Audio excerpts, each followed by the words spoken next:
বরিশাল নগরীর 4টি ওয়ার্ডের সড়কের নির্মাণ কাজের উদ্বোধন করেন সিটি মেয়র খোকন শেরনিয়াবাদ। বিস্তারিত দেখুন বরিশাল ব্যুরো প্রতিনিধি হালওয়াদার রাসেলের প্রতিবেদনে। 11ই মে শনিবার সকাল 11:30 থেকে বেলা 1টা পর্যন্ত নগরীর আলেকান্দা কালু শাহ সড়কের মূল ফটকের সামনে আনুষ্ঠানিকভাবে ভিত্তিপ্রস্তর উদ্বোধন করেন বরিশাল সিটি কর্পোরেশনের মেয়র খোকন শেরনিয়াবাদ।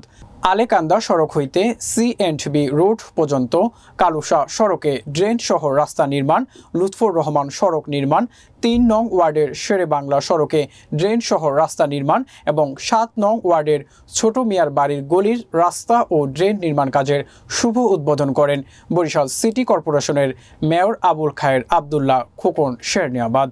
সে সময় উপস্থিত ছিলেন প্যানেল মেয়র জিয়াউর রহমান বিপ্লব, 15 নং ওয়ার্ড কাউন্সিলর শামজিদুল কবির বাবু ও সংরক্ষিত মহিলা কাউন্সিলর ইসরাত জাহান লাভলি, নারী প্যানেল মেয়র কোহিনুর বেগম, 18 নং ওয়ার্ড কাউন্সিলর জিয়াউল হক মাসুম, 23 নং ওয়ার্ড কাউন্সিলর এনামুল হক বাহার সহ বিভিন্ন ওয়ার্ডের কাউন্সিলর ও সিটি কর্পোরেশনের কর্মকর্তা বৃন্দ।